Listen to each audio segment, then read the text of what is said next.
Hi guys, ഇന്നത്തെ നമ്മുടെ recipe chicken മന്തി എങ്ങനെ വീട്ടിൽ നല്ല ഈസി ആയിട്ടും ടേസ്റ്റി ആയിട്ടും എങ്ങനെ ഉണ്ടാക്കാമെന്നതാണ്. അപ്പോൾ നിങ്ങളെല്ലാവരും വീഡിയോ സ്കിപ്പ് ചെയ്യാതെ മുഴുവനായിട്ടും കാണാം. ചിക്കൻ മന്തി ഉണ്ടാക്കാനൊക്കെ ഇപ്പോൾ എല്ലാവർക്കും അറിയായിരിക്കും, എന്നാലും ഞാൻ ഉണ്ടാക്കുന്ന മന്തി നിങ്ങളുമായിട്ട് ഷെയർ ചെയ്യണം.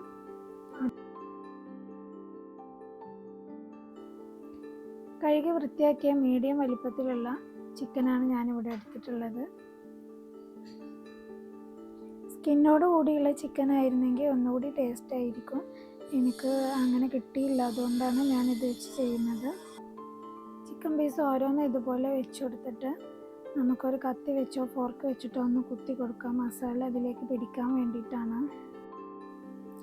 ഇനി ഇതിലേക്ക് വേണ്ടത് ചെറിയ ജീരകം ഒന്ന് ക്രഷ് ചെയ്തെടുത്തതാണ്. അതൊരു 3 ടീസ്പൂണോളം ഇട്ട് കൊടുക്കുന്നുണ്ട്. 1.5 കിലോ ചിക്കനും 1.5 കിലോ റൈസും വെച്ചിട്ടാണ് നമ്മളിവിടെ മന്തി ഉണ്ടാക്കുന്നത്. അതിലേക്ക് വേണ്ട കൃത്യമായ അളവുകളും കാര്യങ്ങളും ഞാൻ ഈ വീഡിയോയിൽ പറയുന്നുണ്ട്. ഇനി വേണ്ടത് കുരുമുളക് പൊടിയാണ്. ഒരു 4 ടീസ്പൂണോളം കുരുമുളക് പൊടി ചേർക്കുന്നുണ്ട്. കൂടുതൽ എരിവ് ആവശ്യമുള്ളവർക്ക് അതിൽ കൂടുതൽ ചേർത്ത് കൊടുക്കാം. ഇനി വേണ്ടത് ക്യാപ്സിക്കം ആണ്. ക്യാപ്സിക്കം ഒരു മീഡിയം വലിപ്പത്തിലുള്ള 2 ചെറുതായി അരിഞ്ഞതുകൂടി ഇട്ട് കൊടുത്തിട്ടുണ്ട്. 1 കപ്പ് ചെറുതായി അരിഞ്ഞ മല്ലിയില ഇട്ട് കൊടുക്കുന്നുണ്ട്. അതുപോലെ തന്നെ പുതിനയില ചെറുതായി അരിഞ്ഞത് 1 കപ്പ് ചേർത്ത് കൊടുക്കുന്നുണ്ട്. ഇനി വേണ്ടത് മാഗി ചിക്കൻ സ്റ്റോക്കാണ്. ഇതിൻ്റെ ഒരു പെട്ടിയിൽ 2 വരുന്നുണ്ട്. ഇങ്ങനെ 2 പെട്ടി നമുക്ക് ആവശ്യമായിട്ട് വരുന്നുണ്ട്. ഇത് കൈ വെച്ച് ഒന്ന് പൊടിച്ചിട്ടിട്ട് കൊടുക്കാം. ഇനി നല്ലൊരു ഫ്ലേവർ കിട്ടാൻ വേണ്ടിയിട്ട് മന്തി മസാല 2 ടീസ്പൂണ് ചേർത്ത് കൊടുക്കാം. ഇത് ഓപ്ഷണലാണ്, ഉണ്ടെങ്കിൽ ചേർത്ത് കൊടുത്താൽ മതി. ഇനി ഓരോ ടീസ്പൂണ് ജിഞ്ചർ ഗാർലിക് പേസ്റ്റ് കൂടി ചേർത്ത് കൊടുക്കാം.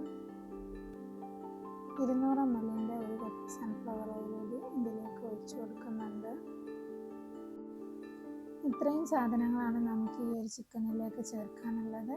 ഇനി ഇതെല്ലാം കൂടെ നല്ലപോലെ ഒന്ന് മിക്സ് ചെയ്തെടുക്കണം. കൈ ഉപയോഗിച്ചിട്ട് നല്ലപോലെ 2-3 മിനിറ്റ് ചിക്കൻ്റെ എല്ലാ ഭാഗത്തേക്കും എത്തുന്ന രീതിയിൽ നല്ലപോലെ മിക്സ് ചെയ്തെടുക്കണം. മാഗി ചിക്കൻ സ്റ്റോക്കിൽ ഉപ്പുള്ളത് കൊണ്ട് തന്നെ നമുക്കിതിലേക്ക് എക്സ്ട്രാ ഉപ്പൊന്നും ചേർക്കേണ്ടതില്ല. ഇനി മിക്സിംഗ് ഒക്കെ കഴിഞ്ഞതിന് ശേഷം ഒന്ന് ചെക്ക് ചെയ്ത് നോക്കിയിട്ട് ഉപ്പിൻ്റെ ആവശ്യം വരികയാണെന്നുണ്ടെങ്കിൽ നമുക്കിതിലേക്ക് മാഗി ചിക്കൻ സ്റ്റോക്ക് തന്നെ ചേർത്ത് കൊടുക്കാം. ഇനി ഒരു നുള്ള് റെഡ് ഫുഡ് കളർ കൂടി ചേർത്ത് കൊടുക്കുന്നുണ്ട്. ഇത് ഓപ്ഷണലാണ്, വേണമെന്നുള്ളവർക്ക് ചേർത്ത് കൊടുത്താൽ മതി. ഇപ്പോൾ നമ്മൾ ചിക്കൻ നന്നായിട്ട് മിക്സ് ചെയ്ത് എടുത്തിട്ടുണ്ട്. ഇനി ഇതിലേക്ക് ഒരു 50 ml കൂടി സൺഫ്ലവർ ഓയിൽ ഒഴിച്ചിട്ട് നമുക്കിതൊന്ന് 1 മണിക്കൂറോ 1.5 മണിക്കൂറോ റെസ്റ്റ് ചെയ്യാൻ വെക്കാം. ചുരുങ്ങിയത് 1 മണിക്കൂറെങ്കിലും വെക്കണം. അപ്പോൾ നമുക്ക് മന്തിക്ക് കറക്റ്റ് ടേസ്റ്റ് കിട്ടുള്ളൂ. ഈ ഒരു അളവിൽ മന്തി ചെയ്യുമ്പോൾ നമുക്ക് മൊത്തത്തിൽ 250 ml സൺഫ്ലവർ ഓയിൽ ആവുന്നുണ്ട്. ചിക്കൻ റെസ്റ്റ് ചെയ്യാൻ വെക്കുന്ന സമയം കൊണ്ട് നമുക്ക് ഇതിലേക്കുള്ള റൈസ് ഒന്ന് കുതിർത്ത് വെക്കണം. അതിനുവേണ്ടി ഞാൻ എടുത്തിട്ടുള്ള ഈ റൈസ് ഇന്ത്യ ഗേറ്റിൻ്റെ വൈറ്റ് ബസ്മതി റൈസാണ്. അത്യാവശ്യം കുഴപ്പമില്ലാത്ത നല്ല അരി തന്നെയാണ് ഇന്ത്യ ഗേറ്റിൻ്റെ ഈ അരി. ഇത് നല്ലപോലെ 2-3 തവണ കഴുകിയതിന് ശേഷം നമുക്ക് ഇതിലേക്ക് വെള്ളം ഒഴിച്ച് കുതിരാനായിട്ട് വെക്കാം.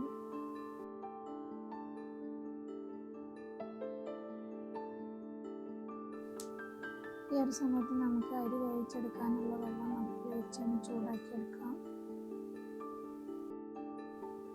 വെള്ളം ഒന്ന് ചൂടായി വരുന്ന സമയത്ത് ഇതിലേക്ക് ഒരു 4-5 ഏലക്ക, അതുപോലെ തന്നെ ഗ്രാമ്പു, 3 പട്ട, ഒരു ഡ്രൈ ലെമൺ, അതുപോലെ 1 ടീസ്പൂൺ കുരുമുളക് പൊടി ചേർത്ത് വെള്ളത്തിലേക്ക് ഇട്ട് കൊടുക്കാം. ഇപ്പോൾ ഏകദേശം 1 മണിക്കൂർ ആയിട്ടുണ്ട്. ഇനി നമുക്ക് നമ്മുടെ ചിക്കൻ ഒന്ന് വേവിച്ചെടുക്കണം. അതിനുവേണ്ടി ഞാൻ ചിക്കൻ ഒരു പാനിലേക്ക് മാറ്റിയിട്ടുണ്ട്. ആദ്യം ഒന്ന് ഹൈ ഫ്ലെയിമിൽ ഇട്ടിട്ട് ഓയിലൊക്കെ ഒന്ന് പെട്ടെന്ന് തന്നെ ഒന്ന് ചൂടാക്കിയെടുക്കാം. എന്നിട്ടൊന്ന് അടച്ച് വെച്ച് മീഡിയം ഫ്ലെയിമിലേക്ക് മാറ്റി 2-3 തവണ തിരിച്ച് മറിച്ചൊക്കെ ഒന്ന് ഇട്ട് കൊടുത്തിട്ട് സാവധാനം വേവിച്ചെടുക്കാം.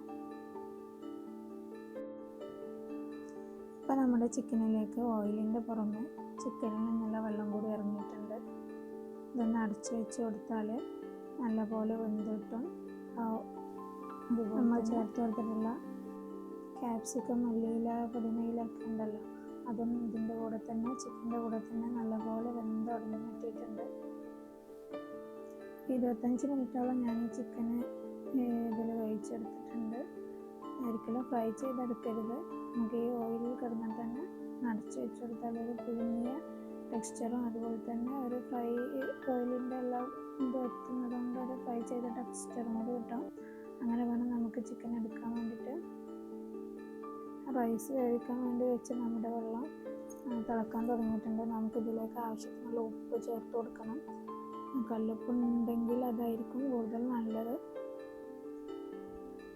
ഉപ്പ് ചേർത്ത് കൊടുക്കുമ്പോൾ ശ്രദ്ധിക്കുക, നമ്മുടെ ചോറ് ഊറ്റിയെടുക്കാനുള്ളത് കൊണ്ട് തന്നെ അതിൽ കുറച്ചധികം ഉപ്പ് ചേർത്ത് കൊടുക്കണം. ഉപ്പൊന്ന് മുന്നിട്ട് നിൽക്കുന്ന രീതിയിൽ തന്നെ.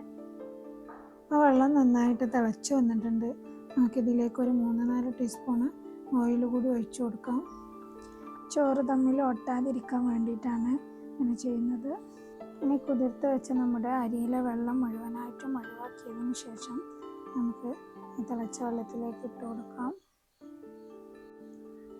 നന്നായിട്ടൊന്ന് ഇളക്കി കൊടുത്തതിന് ശേഷം അടച്ച് വെച്ച് വേവിക്കാം. ഇടയ്ക്കൊന്ന് തുറന്ന് നോക്കിയിട്ട് വേവൊക്കെ ഒന്ന് ചെക്ക് ചെയ്ത് നോക്കണം. നന്നായിട്ട് വേവാനും പാടില്ല, എന്നാലും അരി കടിക്കാനും പാടില്ല. അങ്ങനത്തെ രീതിയിൽ വേണം നമുക്ക് ചോറ് ഊറ്റിയെടുക്കാനായിട്ട്. ഞാനിപ്പോൾ ഇവിടെ അരി തിളപ്പിക്കാനായിട്ട് വെച്ചിട്ടുള്ളത് വിറകടുപ്പിലാണ്. അതുകൊണ്ട് തന്നെ 2-3 തവണ നല്ലപോലെ തിളച്ചാൽ ഒരു 30 മിനിറ്റ് കൊണ്ട് തന്നെ നമുക്ക് കറക്റ്റ് വേവിൽ എടുക്കാവുന്നതാണ്. കറക്റ്റ് മന്തിയുടെ ഭംഗി കിട്ടണമെന്നുണ്ടെങ്കിൽ കൂടുതൽ വേവാൻ പാടില്ല. കൂടുതൽ വെന്ത് കഴിഞ്ഞാൽ നമ്മൾ മിക്സ് ചെയ്യുന്ന സമയത്തൊക്കെ പൊടിഞ്ഞു പോകാൻ സാധ്യതയുണ്ട്. അപ്പോൾ കറക്റ്റ് വേവിൽ തന്നെ എടുക്കാൻ ശ്രമിക്കണം. അപ്പോൾ അരി കറക്റ്റ് വേവായിട്ടുണ്ട്. ഇനി പെട്ടെന്ന് തന്നെ നമുക്ക് ഒരു പാത്രത്തിലേക്ക് ഊറ്റിയെടുക്കാം.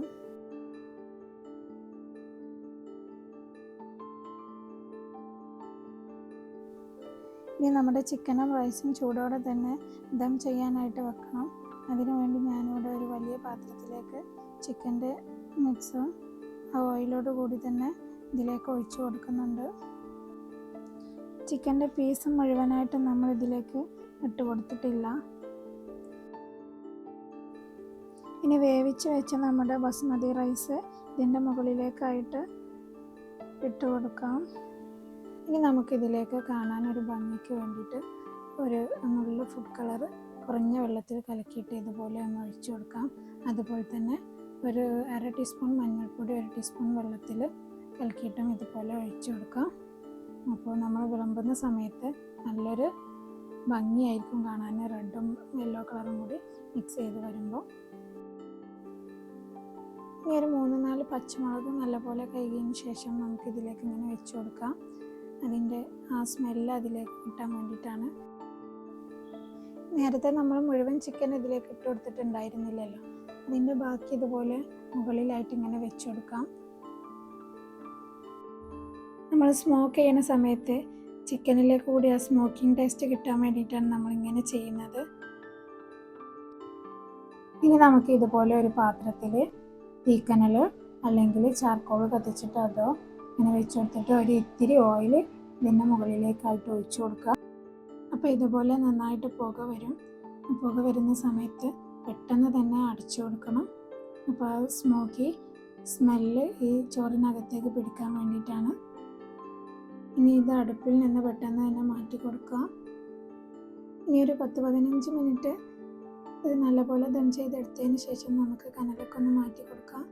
എന്നിട്ട് ഇതിൻ്റെ മുകളിലായിട്ട് വെച്ച് കൊടുത്ത് ഈ ചിക്കൻ ഒരു പാത്രത്തിലേക്ക് മാറ്റിയിട്ട് വേണം വിളമ്പാൻ, അല്ലെങ്കിൽ ചിക്കൻ ഉടഞ്ഞു പോകാൻ സാധ്യതയുണ്ട്. അപ്പോൾ അതുകൊണ്ട് ഇത് ഒന്ന് മാറ്റി കൊടുക്കാം. അപ്പോൾ ചിക്കൻ മന്തി ഇവിടെ റെഡി ആയിട്ടുണ്ട്. 1.5 കിലോ റൈസും 1.5 കിലോ ചിക്കനും വെച്ചിട്ട് നമ്മൾ ചെയ്തെടുത്ത ഈ മന്തി ഒരു 12 പേർക്ക് നല്ലപോലെ തിന്നാനുള്ളത് ഉണ്ടാവും. അപ്പോൾ നല്ല ടേസ്റ്റി ആയിട്ടുള്ള മന്തിയാണിത്. അപ്പോൾ നിങ്ങളെല്ലാവരും ട്രൈ ചെയ്ത് നോക്കണം. വീട്ടിൽ ഫങ്ഷൻസൊക്കെ വരുമ്പോൾ ഞാൻ ഉണ്ടാക്കി കൊടുക്കുന്ന മന്തിയാണ്. അപ്പോൾ എല്ലാവരും നല്ല അഭിപ്രായങ്ങളാണ് പറഞ്ഞിട്ടുള്ളത്. അതുകൊണ്ടാണ് ഞാൻ ഈ മന്തി റെസിപ്പി ഷെയർ ചെയ്ത് തന്നെ. അപ്പോൾ നിങ്ങളെല്ലാവരും ട്രൈ ചെയ്ത് നോക്കണം. ഇഷ്ടപ്പെട്ടാൽ കമൻസ് അറിയിക്കാനും ലൈക്ക് ചെയ്യാനും ഷെയർ ചെയ്യാനൊന്നും മറക്കരുത്.